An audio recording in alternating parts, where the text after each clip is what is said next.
What's up, A to Z Sports Live on this Friday. Titans are in London, Sam and I in Nashville, but the Titans are getting set to play the Baltimore Ravens in a game where the desperation level is pretty high as the Titans try to get to 3-3 before the bye week. We'll talk a lot about what Mike Vrabel, what some of the other leaders of this team feel about this game against the Baltimore Ravens and the importance of getting to 3-3 before the bye week. So, Sam, we're going to have a great show.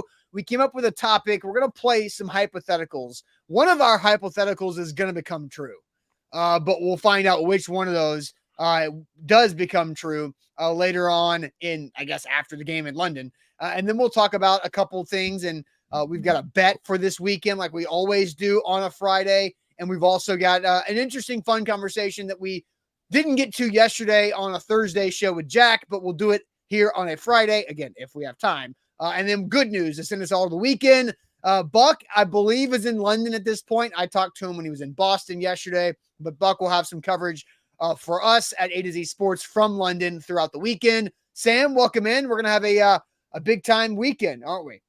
Hey, big time weekend. Let's do it here on a Friday morning before we get things going for us. Make sure everybody out there shares the show. That's the best way to support A to Z Sports and grow the A to Z Sports family. So if you're watching on Facebook, hit the share button in the bottom right. If you're watching on YouTube, take that YouTube link, send it to a group chat, send it to a friend, post it on X, repost this on X, whatever it is. Make sure you're spreading the word that, hey, A to Z Sports is live and they're posing hypotheticals about the Titans season after this London weekend. So make sure you share the show before we go and we kick things off on a nice Friday morning.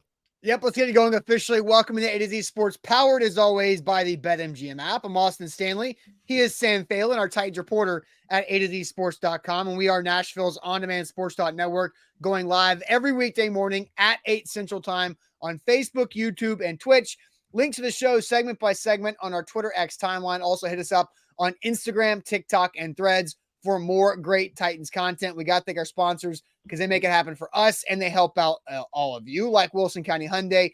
WilsonCountyHyundai.com is where to go to make them a part of your new car buying process. The Bone and Joint Institute, boneandjointtn.org, the region's destination for comprehensive orthopedic and sports medicine care. Farm Bureau Health Plans, get better with Farm Bureau Health Plans at fbhp.com/ATOZ. The Aura app, keeping us all safe online, and you can get a 2-week free trial with our link, aura.com/ATOZ, and Krebs Kubota, an elite Kubota dealer with 3 locations in Middle Tennessee, Columbia, Franklin, and Murfreesboro. Their website is KrebsKubota.com. So, Sam, Denise says, I am ready for the eclipse. If you did not know, there is an eclipse tomorrow on Saturday. Is that why you have your sunglasses on? No, the Magic Bucket told me to wear the sunglasses. Oh, but the eclipse what is kind on of Saturday. Eclipse? What's the eclipse? Yeah, what kind of eclipse? Oh, I should know this because I learned about. I mean, it's got to be a eclipse. lunar, right? Because solar is like a huge deal, so it's got to be a lunar eclipse. Yeah, eclipse. Let's just look this up. It is solar eclipse. Oh, yeah. Now we are not in the best area for the solar eclipse, so I learned about this with our friends at Adventure Science Center when I went to the Science of Spirits. I learned about when the eclipse is going to happen. If you're in Albuquerque, New Mexico, or San Antonio, Texas, congratulations. You're going to have the best view of the solar eclipse that's coming up tomorrow on Saturday. But that's not why I'm wearing these sunglasses. It's because the Magic Bucket told me to, and it's going to be a whole eclipse. I think in Nashville, we're probably going to get a whole one. It's a solar eclipse. The whole eclipse will happen in that the southwest of the Texas through New Mexico, parts of I think Las Vegas might get some. Oregon will have a good view of that. So Denise says, hey, I'm in San Antonio. Congratulations, you're going to get the best view of everybody for that eclipse that's coming up. But enough eclipse talks. The Titans are in a spot where they have to figure out how to win a football game. And before we dive into this, Sam, you want to update some of the injury situations? We don't have a graphic for it, but just kind of update. You've been at St. Thomas Sports Park the last couple of days, not today because they're in London, but update us on the injury situation of what we've got going on with the Titans right now.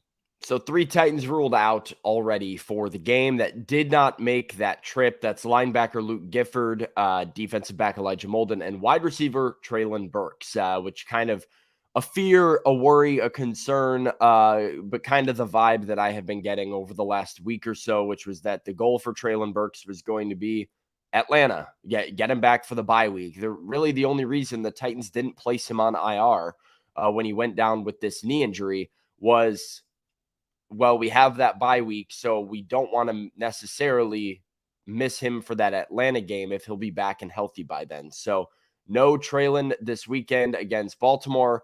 Like I said, Elijah Molden, another potentially impact player that is down and out.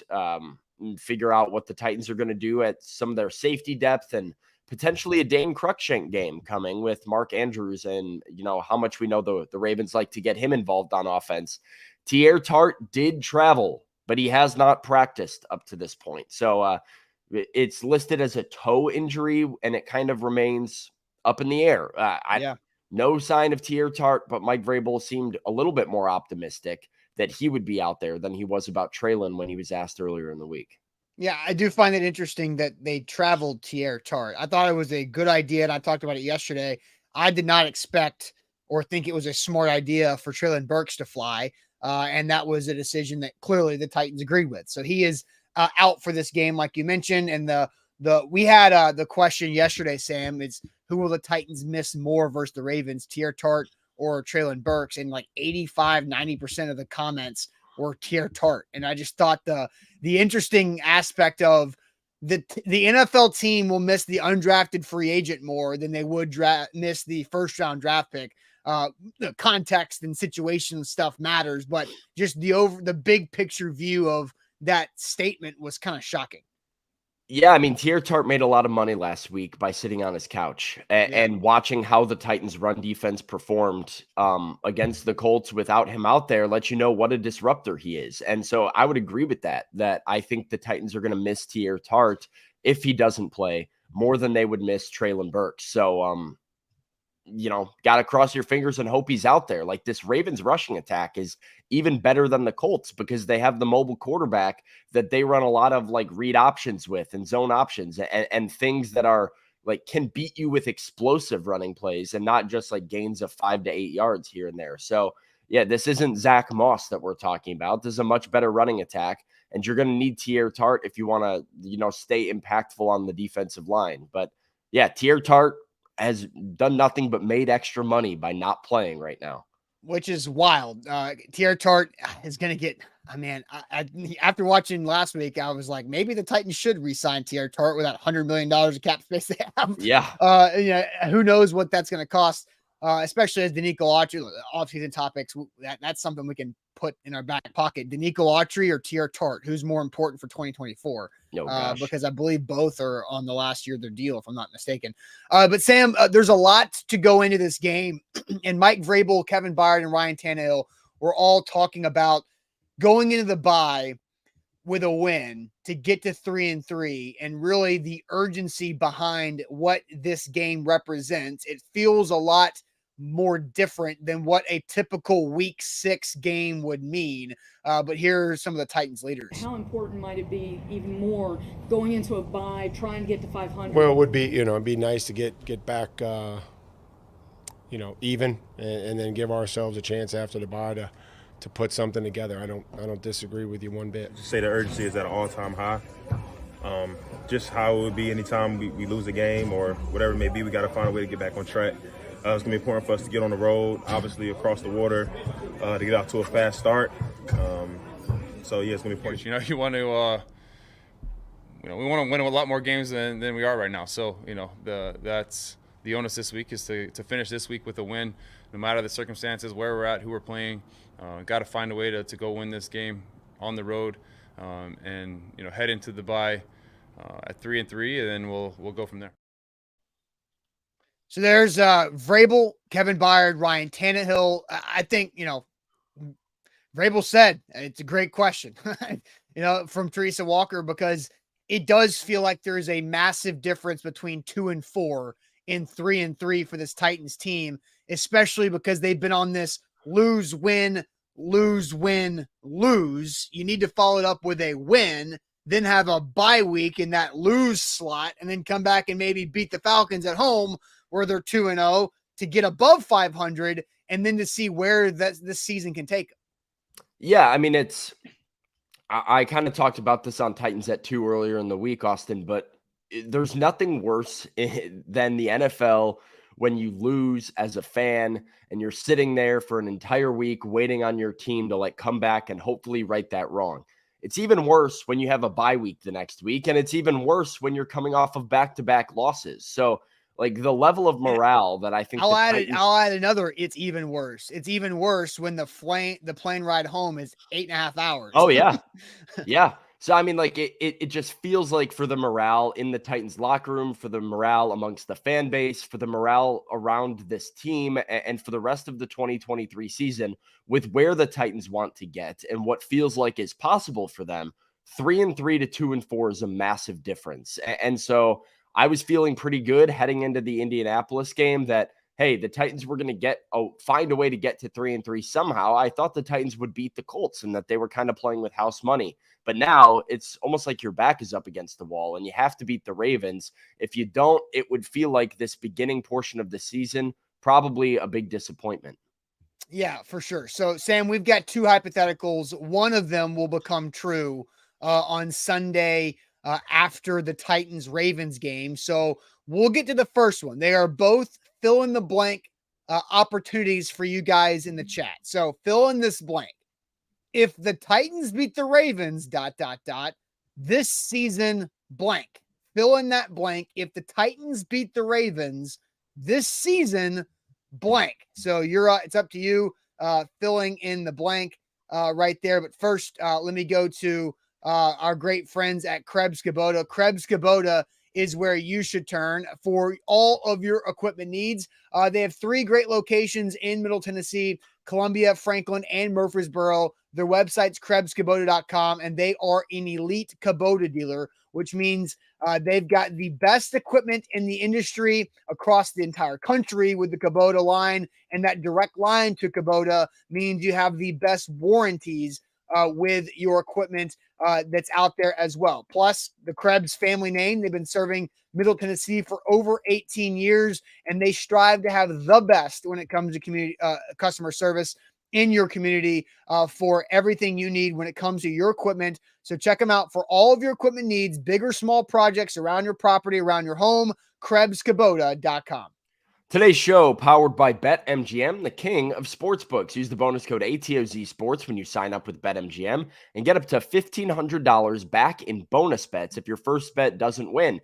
Unfortunately, the Atlanta Braves were eliminated last night, but there is still playoff baseball to go. There is still college football and a lot of NFL action, as we know, and the NHL is back. If you're looking to get in on some Preds action, place your bets with BetMGM, the king of sportsbooks, and use that bonus code ATOZ Sports when you sign up to $1,500 back in bonus bets, a second chance to win big. All right, so Sam, the question we've asked, the hypothetical, is if the Titans beat the Ravens this season, blank. And we asked people to fill in the blank. And here is the look at the Titans schedule. We've known the first 6 weeks, that top row were very challenging. Then you get the bye week and you get to kind of figure out what the rest of the schedule looks like. So if the Titans beat the Ravens and get to 3-3, we want you to fill in this blank. This season, what? I find this to be fascinating to keep it as open-ended as possible for everybody watching on Facebook, YouTube, and Twitch. So Sam, what are you seeing here from the chat? Fill in the blank. If the Titans beat the Ravens, this season is wide open, says Bork. Is not lost, says Steven. Manageable, says Alex. Okay. Isn't over yet, says Austin. Recovered, says JR. Still gonna suck, says Monty. Back on, says Titans Kyle. Turning around from Jody. Still in play from Scott. A waste, says hello, ladies. A waste? Not suck. If they get to 3-3, it's a waste? Yeah, it seems like that would be, I don't know, whatever. Might not suck, says Justin. Will be a playoff team, says Pistol Ramsey. Still alive, says Linwood. Has a pulse, says Eddie. Typical, says Lucas. Just getting started from Benjamin. Let's see. Obtainable, says Darius. Is still up and down from Steven. Is still the same, says Jeff. Wild from Brandon. That's kind of a good answer. With the up, down, up, down, up, down, and some unpredictable wins and unpredictable losses. Wild, not a bad answer. We will do up downs until the two-tone blue is no longer thirsty. Yeah, and then we've got on the flip side of things, Ty Kendrick says steady. It's been steady. Is still a question mark. The season has potential. Still an identity issue. The season is alive. We have it being a roller coaster. Still unknown. Is not a wash. Is still a step into limbo. So we've got some inconsistent, some good answers from the chat here, Austin. And what came to mind immediately for me, if the Titans beat the Ravens, this season is right on track. It is right on track. You and I talked about the schedule a lot beforehand, looking at what the Titans had to do in this beginning slate of games. I thought 2-4 was like still recoverable. Now, how you get to 2-4 matters, but I thought 2-4 was still recoverable. 3-3 felt like a really good place to be. And so the Titans have not looked like I expected them to. Like I said, they've lost some games I thought they would win and won some games I thought they would have lost. And I do have some concerns moving forward about how good teams like Indy and Houston have looked to open the year and like potentially what that means for the Titans' strength of schedule later on. But if you can get into this bye week at 3-3 with 3 AFC wins over the Chargers, Bengals, and Ravens, you're not only alive in the AFC South, you're alive in wild card contention. You have a pretty like relatively weak strength of schedule coming up, and we can throw it up again here, where you get to play Atlanta, Pittsburgh, Tampa Bay, Carolina, and Indianapolis in 5 of your next 6 games. A lot of winnable matchups there to get you over 500 and put you right in the middle of that playoff hunt. So if you win, you are right on track to do what you thought you could do at the beginning of the year for me. And that's why this is such a big game, because I think the swing to 2-4 is a significant step down. Yeah, so on track is your answer. Is right on track. Right on track, yeah. Now it's a roller coaster, but it's on the tracks. It's still on the tracks, exactly. Yeah, and I think that's a good point, right? We're all over the place. It's been a scary ride. I don't know if we're up, down, somewhere in between, maybe upside down on a loop-de-loop, but we're on the track. And as long as we're on the track, we feel like we're going to get there.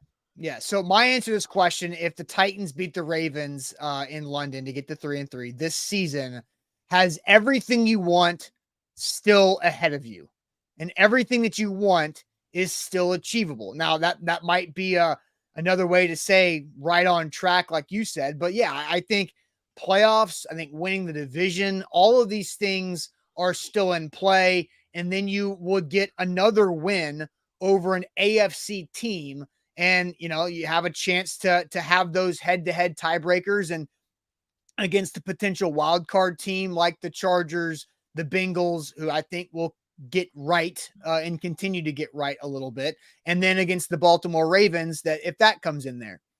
And then you have the 3 AFC wins that will come into play in some other tiebreakers when it comes to seeding in the playoffs potentially. And so I think everything is still in front of you that you want to accomplish this year if you can get to 3-3. Now, the matchup is difficult. The Titans are a 4-point underdog. We do know that Mike Vrabel leads the NFL since 2018 in winning games outright as an underdog, and he has yet to win this season as a favorite.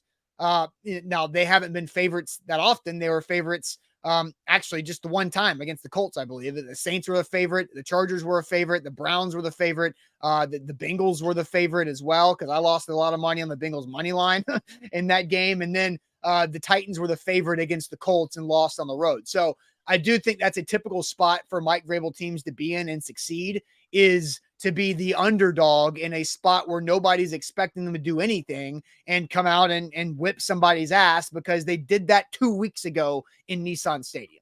And kind of like a frisky underdog, where like the situation in this London game, it's weird. It's a weird game. And typically when you have weird things going on where, game plans might be slightly altered, your preparation leading up to it is slightly altered, these are the kind of games that Mike Vrabel finds a way to like surprise people in, where you're just like, when you're playing a Thursday night game off of a Sunday night game, you've got short rest and the other team is, on extra rest after a bye and things are just like off. Vrabel finds a way to like win those games. The problem with the Titans has been like, all right, now make your layups, like win the ones you're supposed to. But yeah, it would certainly be, I like that comment earlier still, like just wild, because if you would have told me they were 3-3 at the bye week when we started the season, I can guarantee I wasn't picking Chargers, Bengals, and Ravens as their 3 wins. I probably would have gone literally the exact other 3 as the 3 games they would win. Yeah. So let's just see a comment from Monty. Says, take their words with a grain of salt. If they said the truth, no one would watch. We have beat 2 teams with a handicapped Burrow and a Charger team without Austin Eckler, which is 60% of their offense. So Monty's calling us out, I guess, of our words with a grain of salt. If we say the truth, no one would watch. I don't understand what Monty is doing attacking Sam and I this morning. But, Monty, if you want to follow up with some extra, clarification or a double down of what you're talking about there. But every NFL game, there are stipulations around availability, right? Like that's just kind of how the league works. Well, but like objectively, if you're 3-3, you're going to be at worst a game within first place in the division heading into a weaker part of your schedule. And I mean, there was a comment here from Jody that says there's not one gimme after the bye. And I agree with that, but no game in the NFL is a gimme. I think there are, you just said, make your layups. Carolina might be a gimme. Carolina's bad. And we'll see how Bryce Young looks in week 12 compared to week 6 right now. But I don't think it's arguable to say that these are certainly some winnable games. I mean, you're not dealing outside of Trevor Lawrence and the Jaguars in week 11. One of my favorite things about that slate is that you don't play a good quarterback until week 14. Desmond Ridder, Kenny Pickett, Baker Mayfield, Bryce Young / Andy Dalton, and whoever's starting for the Colts. You're not dealing with Justin Herbert, Deshaun Watson, Joe Burrow, Lamar Jackson anymore. And so you have some good defenses on there. Tampa's a good defense. Pittsburgh's a good defense. Atlanta's okay all around. They're pretty average across the board, and they can compete and stay in some games. Yeah, but the defenses that you've played, the defenses and the quarterbacks that have been on the schedule the first 6 weeks are both the top notch of what you're going to play the whole season. Yeah, and so I feel better up until you go to Miami in week 14 and have to play Tua, Tyreek Hill, and Jalen Waddle in that offense. That's a game I go into scared of and afraid of what the Dolphins could potentially do to the Titans secondary. None of those first 6 games scare me. And so that's a big thing that I have to lean into here is objectively, if you can get to 3-3 heading into that slate of games, you are very, very much alive. And like I said, you're still on track. And like you said, everything you could ask for in the season is still in front of you. So yeah, I don't know where that sort of comment is coming from or how you disagree with that analysis, because I think you sign up for 3-3 right now. Jody says, well, Tua might be out by then. Also typically true. He has done something. Yeah. He has done something like that. Mike White back up there. And then I did want to get to this. Matt Drew asked, is Burks back? Traylon Burks is back in Nashville and the Titans are in London. So no, Traylon Burks is out, did not travel with the team. The other Luke Gifford and Elijah Molden were the 3 players with Traylon Burks. They did not travel with the team to London, which I think was a smart idea. If Traylon Burks is, going through and dealing and rehabbing and trying to monitor that knee injury. The last thing that Treylon Burks needs to do is sit on a plane for a collective 16 to 17 hours. Then you add the taxiing a part of the plane. That's probably, 18, 19 hours of sitting on a plane with a bum knee. That's not a smart move. So the Titans did the smart thing and left Treylon Burks in Nashville for that too. T.R. Tart did travel, which is interesting because he has not practiced in 2 weeks. The Titans were practicing this morning when I woke up, and so in London. So we'll find out later on this afternoon, or maybe even later on this morning, about if T.R. Tart will be a go or not, or if he'll have a questionable type destination there too. So Sam, we have two hypotheticals. We've gone through one of them. We're going to get to the other one here in a second, but I do want to kind of throw something on you on the top, off the top of my head. Yeah. When the Titans were in London last time in 2018, something changed drastically that has been the biggest aspect of this team since then. Derrick Henry became Derrick Henry after the London game last year. Buck had Keith Bullock on the 615 Sessions podcast last week, and Keith told a great story. I wish I would have pulled the clip because it was phenomenal, of Keith sitting in London next to Eddie George, watching Derrick Henry tiptoe, sidestep, hesitate his way through a hole, and Eddie said, that's not how this is going to happen. And then there was that infamous conversation that Derrick Henry and Eddie George had after the London game that changed Derrick Henry's career. Derrick Henry at that point was saying that he was running soft.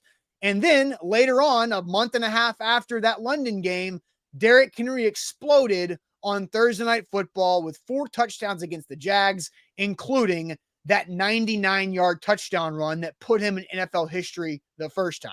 He's been in NFL history a lot since that. And so Anthony says, this is not a story. Playing in London won't change what's going on now. Stay in the past. It's irrelevant. Stay out of the past. It's irrelevant. So Anthony, my question is, if there was a important change of something in London again this time, what could that be? So think about that.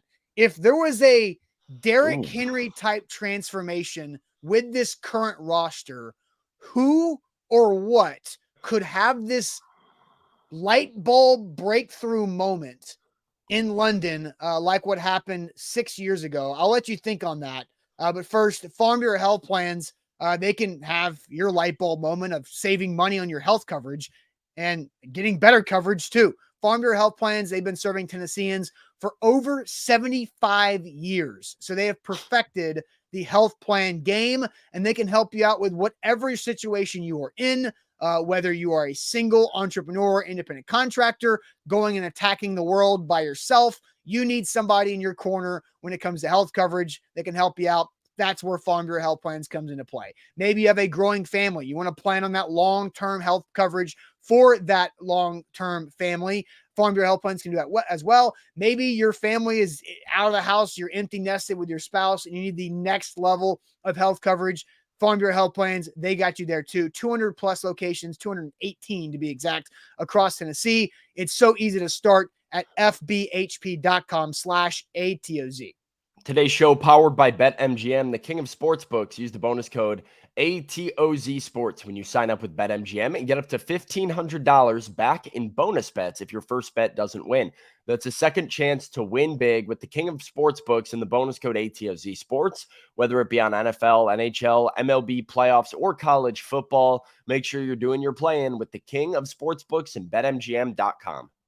All right, so I'm going to rephrase my question because I got to, kind of play that in my head. Who could be a Derrick Henry type transformation candidate for the Titans this time in London?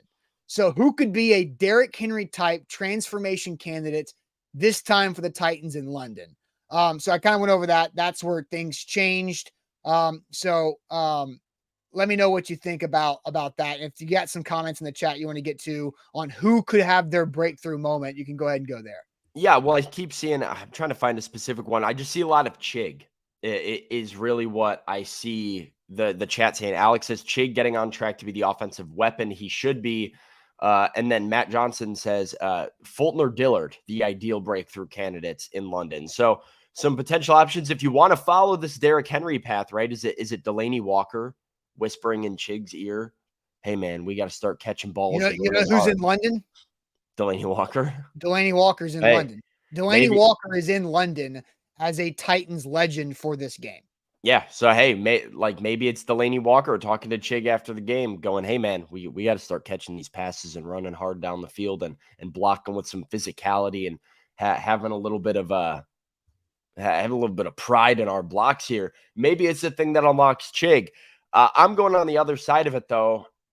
And I think if there's going to be somebody who snaps out of it and wakes up, it has to be Christian Fulton. It has to be a guy who seemingly most of his errors are mental errors of like getting lazy and trying to do too much and being undisciplined and not getting the message. This is my issue with Christian Fulton right now, Austin. He doesn't get it. He hasn't gotten it. And whether it be, we're in week 5 and he's still putting his eyes in the backfield, trying to jump routes and man coverage and getting beat deep after Mike Vrabel says over and over again, stop keeping your eyes in the damn backfield and guard your man and just try and tip a pass. He doesn't get it. The fact that he sits there in the locker room after the fact and says, "Oh, it's the refs. It's hard to play the refs." I felt like I was very technically sound today, besides one play where 11 caught the out. That was on me, I guess. But for the most part, I think I was technically sound. It's hard to play against the refs and the receivers. It's a guy who doesn't get it. And, if there's something that I think could change on a dime, it could be Christian Fulton's mindset and understanding what's being asked of him and understanding that, hey, you keep up your current mentality, you're not going to be in the NFL for much longer. And so, yeah, he needs to snap out of this. And if he plays and is given an opportunity, maybe it's the wake-up call he needs. I think the reason why this answer is not Christian Fulton is because Derrick Henry was aware and admitting to him running soft beforehand. Like you said, Christian Fulton doesn't think he's playing bad. Christian Fulton in that post-game presser after the Colts game said, I guess if you're on everything, they have to double move. Hey, they're running double moves. My coverage is too good, man. He's like, yeah, like what? Like what reality is Christian Fulton living in? And that's the bonkers thing to me is that he truly thinks he's balling. And he thinks, man, double moves. They have to run double moves on me to get open. Yeah, Christian, opposing teams have run double moves on you 18 times for completions for 270 yards, right? That's double moves. So I don't think it's going to be Christian Fulton because I don't think he sees the light yet. True. But I guess I'm not saying that this is going to happen. I'm just saying if there's something that could happen, it would require Christian Fulton to see the light and to understand I am, in fact, not balling right now. I am, in fact, getting cooked down the field, and I need to change the way that I approach my games and my techniques and my preparation in order to be more disciplined. And I don't know what that is that unlocks that. Maybe it is what Mike Vrabel said. Maybe it is a benching. Maybe it is Trey Avery or Kindle Vildor taking more reps and more snaps at cornerback. And the Titans saying, "Look, dude, you stink right now. And until you get your stuff together, you're not playing." And maybe that does unlock this thing of him realizing, yeah, I'm not playing great right now. I need to fix it. And then we see a new and improved Christian Fulton moving forward. I hope that's what happens. I don't know if that's likely, but I think it's possible. Yeah. Paul says, tough night last night, Austin. Sunglasses, or is it Fulton too bright for you? No, the magic bucket told me to wear sunglasses. So that's what I'm doing here. And then Alex says, at this point, it's on the coaches that keep putting him out there because he continues to make the same mistakes. I mean, we are at that point. Yes. Alex, I think you're spot on. And that's why I think, and I've said Christian this since Fulton Monday, plays against the Ravens and gets beat over the top a couple times. Nobody to blame but the coaching staff right now, because you knew that this is a problem and you're still playing him. So Yeah, Savage Servant, who about had an aneurysm yesterday on the show for me not reading his comments fast enough. It says, just tuning in. Have you guys talked about Jerry Jeudy? Official as in 10 minutes ago that Jerry Jeudy is on the trade block. Look, I think that could be interesting there, Savage Servant. Look, it's Friday. I think what we're talking about here with this Titans team, this game determines what type of trade conversations we're having next week. So I appreciate that you brought that up there. Me and Sam, I guess it was Wednesday after the show, started planning some preliminary trade conversations for next week's bye about what this could be. But you kind of have to wait to see this result. Going to be a lot of trade talk next week because it's a bye week, because you're coming right up on that deadline shortly after.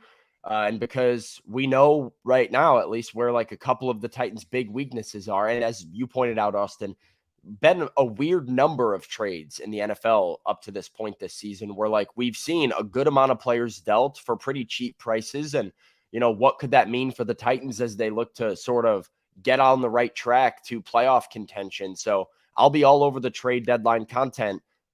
Right now, we got to focus on like, can the Titans beat Baltimore? Because if you beat Baltimore, you're in a much better spot to make those deals. Yeah, I will say this because Kevin says the Titans also have nothing to trade.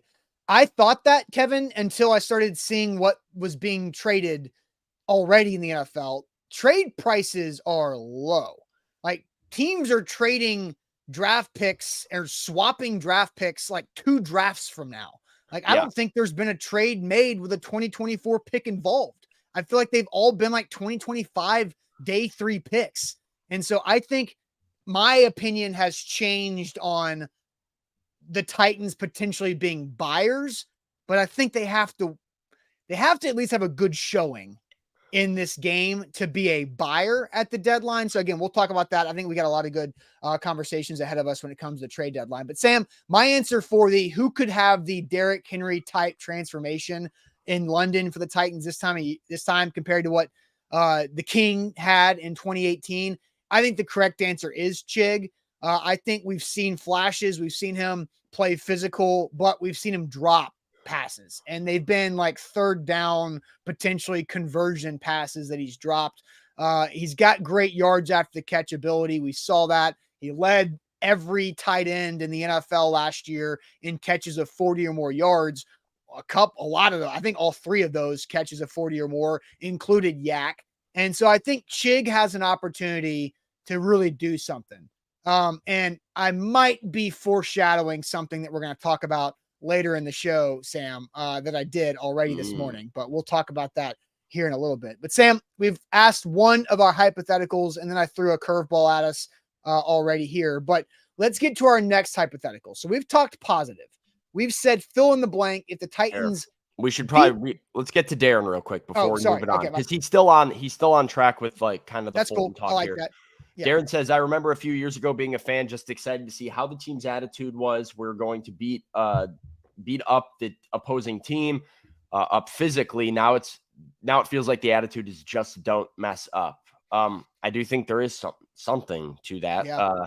You know, you've got guys that are underwhelming and that you are kind of hoping that you can just get some sort of serviceable performance from, like your Christian Fultons, your Andre Dillards, your guys of that nature, that you're just like, all right, just don't go out there and be the detriment to the team this week.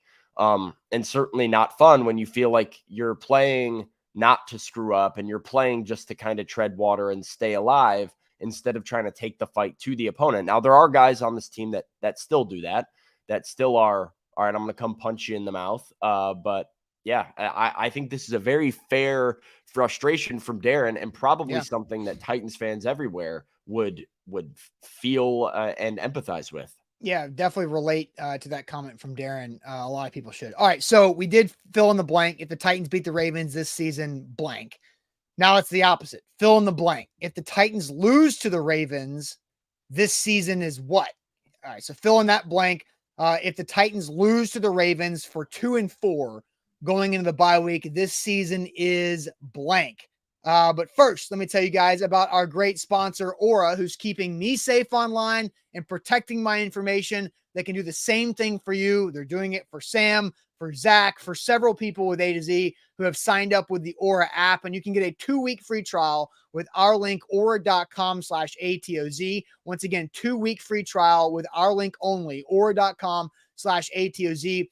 Aura identified 30 data brokers that were profiting off of selling my information to telemarketers and robocallers and spammers. They opted me out of those lists in 5 or 6 days for all 30.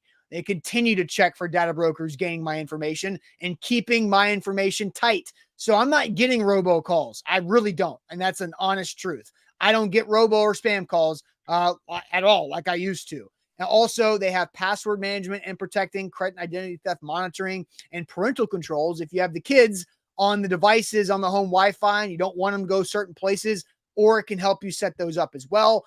2-week free trial, as easy as it can be with our sponsor, with our link, aura.com/ATOZ. Today's show powered by BetMGM, the king of sportsbooks. Use the bonus code ATOZ Sports when you sign up with BetMGM. Get up to $1,500 back in bonus bets if your first bet doesn't win. MLB plays, NHL plays, college football this weekend, or maybe it's a bet on the Tennessee Titans this Sunday morning as they take on the Ravens. Austin and I are going to give you some picks later on that we like, but whatever your pick is, if you've got some conviction behind one, place it with BetMGM and use the bonus code ATOZ Sports. Even if it loses, you get a second chance to win big with up to $1,500 back in bonus bets back into your account. That's why they're the king of sportsbooks on BetMGM.com. All right, so Sam, we did the positive. Now it's the negative. If the Titans lose the Ravens and drop to 2-4 before the bye, this season, blank. If the Titans lose, this season is tanked, according to Steven. It's over, baby, from Trey. Very disappointing, says Ashley. In London, says Jay. Down spiraling, says Austin. Going, gone from Stephen King. Punted from Curtis. On life support from Troy. An uphill battle from Scott. Chalked, says Caleb. Shaky, says Deborah. In danger, says Steel Titan. Rebuild, says Benjamin. Season is a loss from Big Ten Jeff. It's a waste from Hello Ladies. It's challenging from Nathaniel. It's in the ICU, says T-Vaughn. Cooked, potentially, says Darius.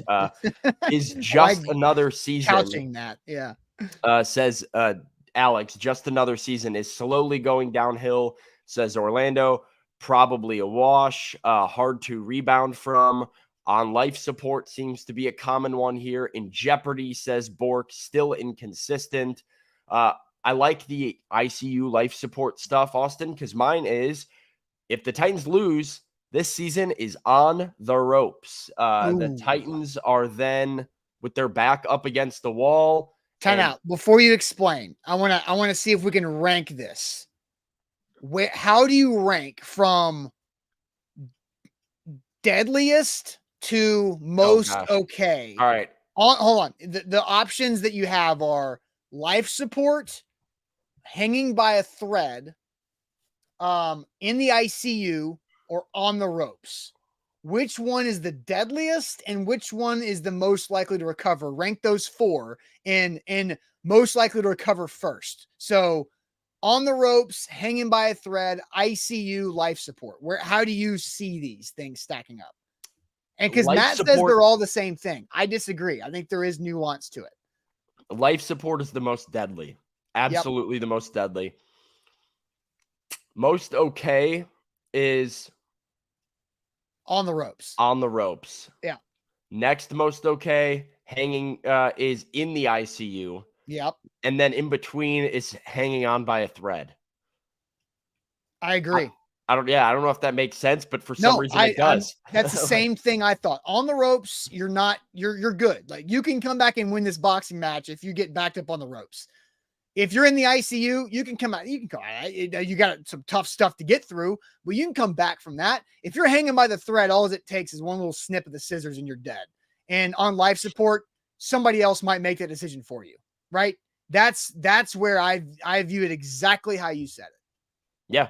So I don't know why that makes sense, but I think it does make sense. I've got them on the ropes because, like I said, 2-4, you can still you're not dead. Like, you are not at that point yet at 2-4 with the schedule you've got left.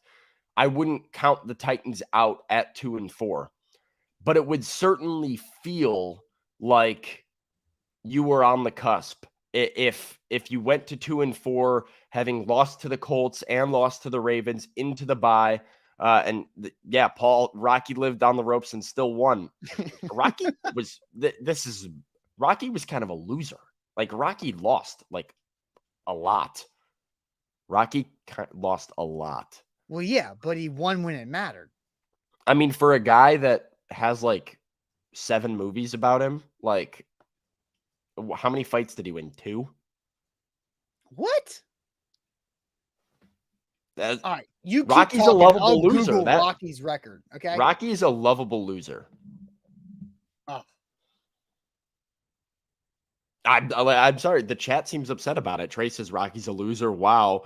I don't know. He lost a lot of big fights, man. I'm Googling Rocky Balboa's boxing record. Oh, what are you talking about? Oh, man. Rocky was 57 wins and 23 losses and 1 draw. 23 losses as a boxer is like not good. Yeah, but 57 wins? You said 2 wins like 2 minutes ago. Dudes in the parking lot of strip clubs for like 40 of those. Oh, no, 54 of his wins were by knockout. Against dudes in the parking lot of a strip club. No, those were unsanctioned. Come on, Sam. Those count sometimes. No. Look, so like it's like Rocky's wins are like Jake Paul's wins. He's fighting like, retired guys and stuff. Yeah, he's winning. He's winning 2 out of every 3 matches. Is that look, Rocky lost a lot. That's because Rocky didn't meet a fight he didn't accept. That's why. He shouldn't have been fighting some of those guys. Come on now. Anyway. Hey, he's don't die on these. Sounds like Rocky was overmatched to me, man. Orlando says, Sam, don't die on this Rocky heel. I'll say, don't die on these Rocky steps, man. Come on. You can go up those Rocky steps and just be like our guy, Rocky Balboa. Anyway, so Rocky lived on the ropes and was able to be the heavyweight champion, right? So the Titans are on the ropes in your mind. They still have the ability to save themselves, you're saying. Yeah, I mean, like, again, let's look at the schedule. But when we came into the season, we saw 2-4, and we said not ideal, but if it's 2-4, you're not dead yet. And so I think you're on the ropes because you do have an opportunity, a game at home against the Atlanta Falcons, which is the Oilers game. It's your Titans like Legends game where you're bringing all your alumni back, and it feels like a game that the Titans need to and should win against Arthur Smith and the Atlanta Falcons. Well, now you're back at 3-4 with some winnable games again against Pittsburgh, Tampa Bay, Carolina, Indianapolis coming up. So you're not all the way to what I would say like is on life support, but I do understand people that feel that way because I mean, the morale and the vibe around a team that loses, has a bye week and is underperforming expectations of the fan base is usually not great, even if you feel like there could be an upward trend coming. Yeah. Hey, Sanka, you dead, man? Yeah, man. That the Titans are approaching the Cool Runnings beatdown of 2-4 if they can't win this game against the Ravens. So I don't think they're on the ropes if they lose. My prediction preseason with you and Jack, Sam, was the Titans were going to be 2-4 at the bye week, then finish 9-8 and win the division and win a playoff game. That is what my prediction was going to be. So I said if they're 3-3, everything they want to achieve is in front of them. If they're 2-4, I think the word that I would use is fragile because I do think they would easily go down the toilet if they went to 2-5. But at 2-4, you're okay. But I don't know how many more shots you can truly take. And you've got to find a way to get back to 500 around that Jags game, especially because one of your 4 losses is to the Colts. And so I truly think that fragile is that spot. But I also do believe, and I'm a believer in how the game looks as well as the final score. If the Titans lose to the Ravens, but the offense plays efficiently. The defense plays fairly well against Lamar Jackson, and it comes down to Justin Tucker hitting a 50-yard field goal to win, then, that sucks, but there's something there, right? And I do think there are nuances that can happen in a loss that I still can feel confidence in what their abilities are this season after the bye week. Yeah, how you lose matters, and I think this is an important note though from Bork is that like in the nightmare scenario that you go to 2-5, are we at that point? And I'm sure that's a conversation that we'll entertain, Austin, if the Titans do in fact lose to Baltimore in London and are sitting at 2-4, staring down the barrel of a game with the Atlanta Falcons and potentially 2-5. And what does that mean for Ryan Tannehill and Malik Willis and Will Levis and the quarterback situation and Derrick Henry and what the Titans are moving forward as the trade deadline approaches? That's a conversation that's going to happen if you lose. So a lot of different ways this could go in the next 2 weeks or so. Yeah. Yeah. I did see this. I was going to go ahead and text this to us because Jay brings up a question, says the Titans are better than they were last year. I agree with that's going to be something. Let's save that for, we got 2 weeks after this Ravens game. Are the Titans better than they were a year ago?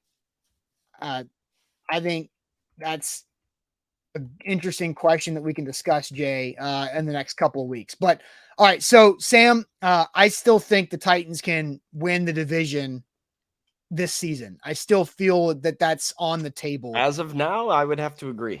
Yeah. So, and I said yesterday, I think the defense has more things that they have to change than the offense, because I think the defense is playing for themselves. The offense, I can see the progress. I can understand the path that they're taking. It just needs to click, and they can't wait too many more games for it to click. All right. So let's go ahead and get to, real quick. Devin says this feels very 2019-ish. And that's the year the Titans started 2-4 and went to the AFC title. Now they changed quarterbacks, but they don't have the Ryan Tannehill backup version available, right? Tannehill was an insurance policy. Billy Jeans. For Marcus Mariota, where you don't have a veteran insurance policy right now with Malik Willis and with Ryan Tannehill. All right, Sam, I've got something I foreshadowed earlier in the show that I want to get to, but first tell everybody about the Bone and Joint Institute. The Bone and Joint Institute, they're the region's destination for comprehensive orthopedic and sports medicine care. Don't fumble on your recovery. Go to the Bone and Joint Institute, located out in Franklin, and visit their state-of-the-art rehab facility to get all the assistance that you need and all of the attention and care. Their facility has everything all under one roof on one campus, everything from clinic to rehab, surgery, imaging, testing. You don't have to drive all over the Middle Tennessee area to hit your different appointments. You just go to Franklin, just go to one stop. It's a one-stop shop for all of your needs. The region's destination for comprehensive orthopedic and sports medicine care at boneandjointtn.org. That's where you can schedule an appointment, boneandjointtn.org. All right, BetMGM, they're the official partner of the Tennessee Titans, as well as of our A to Z Sports Morning Show. And you can win big with our bonus code ATOZ Sports for your first bet offer. That means you get up to $1,500 back in bonus bets if your first bet misses. So go big with that first bet offer, up to $1,500 back in bonus bets if your first bet misses, to start off your BetMGM career. I'm in a slump right now, but that's okay. I'll find my way out of it, just like Rocky does up against the ropes. I don't think my betting season is up against the ropes. I'm not 2-3 like the Titans. I'm a lot higher ahead, but I've had a bad stretch in the last, 72 hours or so. But you can win with our bonus code ATOZ Sports when you sign up. Visit BetMGM.com for terms and conditions. 21 or older. Tennessee only new customer offer. All promotions subject to qualification, eligible requirements. First online real money wager. Only rewards issued knowledgeable bonus bets. Bonus bets expire 7 days. And for problem game of sport, call Tennessee Redline 800-889-9789. So Sam, last week I had a tough one, because I told you that I was on the Anthony Richardson rushing yards over 47.5. And Richardson went down pretty quick in that game with that shoulder AC joint sprain and is now on injured reserve. So I need a bounce back spot. And I've got something that I think is going to break through for the Titans in London that we've been waiting for. And I did it this morning. I went on to my BetMGM app and I had a $5 bonus bet from a recent loss that I've had. As I mentioned, I've been on a little slump the last little bit, but I put that on a Chig anytime touchdown at plus 350. I think Chig gets in the end zone against the Ravens. I feel it. I don't think DeAndre Hopkins does it. I think we go I think we go 6 games without a D-Hop touchdown, but I feel a Chig touchdown in London. So that is just one of my bets. That's my long shot. Plus 350 is not what I'm just going to ride big. I've got my other bet too, but how do you feel about a Chig anytime touchdown for the first time this season? I don't love it. I don't hate it. Don't love it. I mean, I got to see more from Chig. That's kind of like where I'm at right now. And yeah, I don't know. I don't think that would be a play that I would tail personally, but it's not my big play, right? It's just a small little sprinkle, but I feel something about Chig getting the end zone. It's kind of one of those hey, that's what anytime touchdowns are though, is just like, hey, I got a feeling about this one today. Like, hard to predict. That's just, you got to go with your gut. So yeah, my gut's not saying that, but your gut is. I respect that. Somebody's saying Wiley anytime touchdown. That is plus 1,600, but I don't think Josh Wiley's going to find the end zone anytime soon. He's already done that once. So yeah, so that's what I think. What is your overall bet that you're riding this week, Sam? Yeah, here's the bet this weekend. This is going to hit. This is a lock. This is a big play for me. It's minus 115, multiple units going down on it. I had to double take when I saw the line. Don't understand it to this day. DeAndre Hopkins over 58.5 receiving yards. 58.5. That's crazy. His connection with Ryan Tannehill continues to get better and better and better. We've seen the way the Titans rely on him on third down, consistently converting, making some big plays downfield last game, had over 100 yards for the first time in the Titans uniform, and would have had even more had Derrick Henry not overthrown him in the back of the end zone. I think they're going to stick with what works, especially with Treylon Burks out for yet another week. And DeAndre Hopkins is going to do what DeAndre Hopkins does. There's no way he goes under 58.5. I'm hammering the over.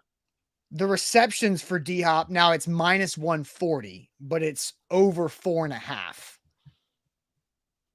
Yeah, I mean, but if we're going over 4.5, we might as well go over 58.5 on the receiving. Yeah, I'm with yard. you. Like, yeah, so I don't dislike it. DeAndre Hopkins' longest reception at 21.5 right now too. I'd like a parlay of both of them. I'd like to know what that comes out to say he's going to have at least 5 catches and at least 59 receiving yards. I like that bet a lot. I was shocked to watch that. Like, D-Hop is averaging over 71 yards receiving in games this season. And so that is significantly over that 58.5 number. Excuse me. I do like that 58.5 number, but I'm going to go with something that I've had success with. I think Tyjae Spears once again continues to carve out a great role with this offense. I really like Tyjae Spears over 26.5 rushing yards. Now it's minus 120, so that's the favorite. But I think Tyjae Spears is something that the Titans are going to have to turn to with the predictability of Derrick Henry. And so, 26.5, I think we need to get in and ride the Tyjae low numbers before BetMGM and the other books catch up. Because every year there's something that they are slow to adjust to that we can bank on. And Tyjae's overs is that right now. Yeah, I don't hate that at all. I mean, with the amount of yards he's averaging per carry and like even per reception and the big plays that he's had, like they are, certainly could get it all on one play. And that's, attractive in a bet. Yeah, I like that. Paul says, did you see my 30 plus yards and a touchdown? I did, Paul. I think for Tyjae, that would make a lot of sense for sure. And then, Eric says the coaching staff won't do that though. Well, I mean, what do you mean? The coaching staff has been using Tyjae Spears quite a bit because the overs have been hitting consistently with Tyjae there too. So so I think those are two pretty solid bets to keep an eye on. So I'm going to ride both of them. I'm going to ride yours on D-Hop over 58.5 and obviously my Tyjae over 26.5 rush yards for those two guys.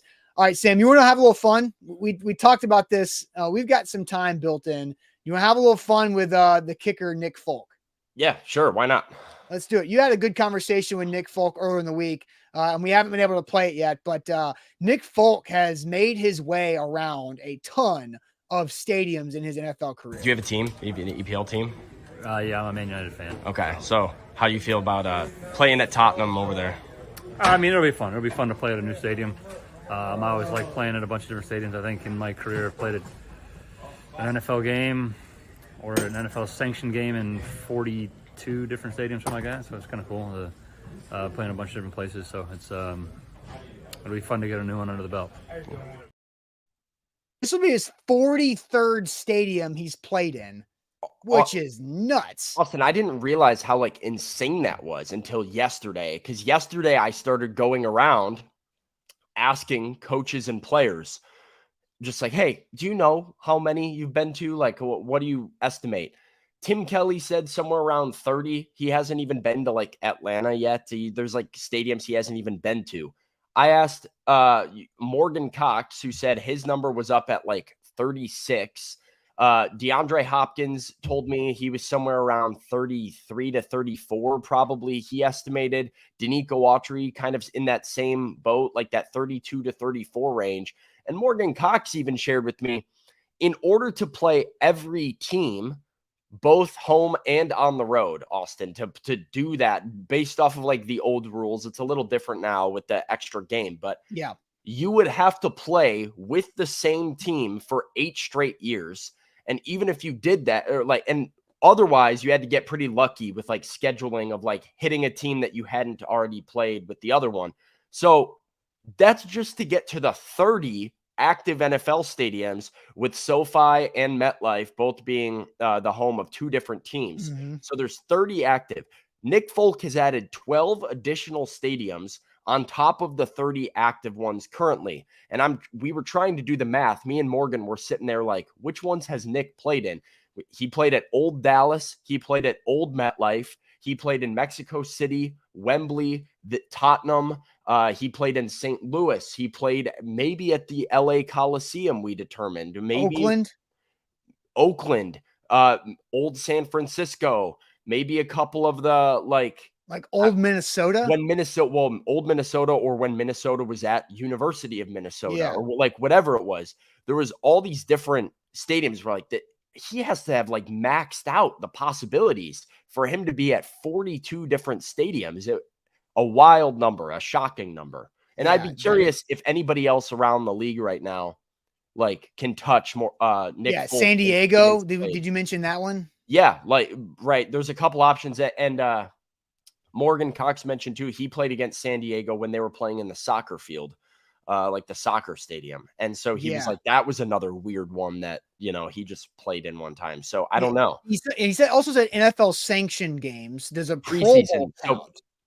Pro maybe the Pro Bowl. We were also thinking like preseason in Mexico City. I don't know if he's ever done that before. Hall of Fame game. Or it could be like the Pro Bowl in Orlando, the Pro Bowl in Hawaii. If he made one of those, I mean, that's insane. I wonder what the NFL record is for. He only made 1 Pro Bowl in his career, and it was in 2007. So that was Hawaii. Hawaii Pro Bowl would have been one that he probably kicked in, but I don't know. We were going over it. Me and Morgan Cox were sitting there counting the stadiums yesterday. I'm just like, I don't know how he's at 42. Like, he has to have played everywhere, gotten lucky with the schedule, and like, I don't know. And a couple of these international games to go into it. I mean, that's pretty cool. It's pretty cool. And I feel like kickers and long snappers are guys that really track that stuff. Well, yeah, it's funny because, right, like how many of those guys actually, like Morgan Cox didn't even know his number. He was like trying to count with me and try and figure it out, but he's like, I'm not up that high. I don't know what it is. Nick Folk had that handy. He was like, I think it's 42 now. I'm going on 43. So he is probably very aware of the fact that he's played everywhere. Yeah, and I think, Paul says maybe older kickers who play 15 plus years, like, Adam Vinatieri, right? But Adam Vinatieri didn't play in an era where they were doing all these, international games. And so he's not going to get those. Yeah, he would have extra more older ones. stadiums from new stadiums being built, but less of the international and But Adam Vinatieri probably didn't play in a lot of the newer stadiums because he missed that aspect too. So I do think that's pretty fast. Oh, RCA Dome. Kevin said I don't know when the RCA Dome I don't know was when that done was for I don't know Lucas when Oil. I Lucas feel like Oil Lucas became a Oil's thing. been around for a bit. Anyway, Yeah. pretty interesting. All right, Sam, let's go ahead and get to the good news segment of the show. We've talked a ton of Titans here on this Friday. Ain't that good news to send us the weekend? So share your good news with us, and we'll read it here to wrap up this Friday.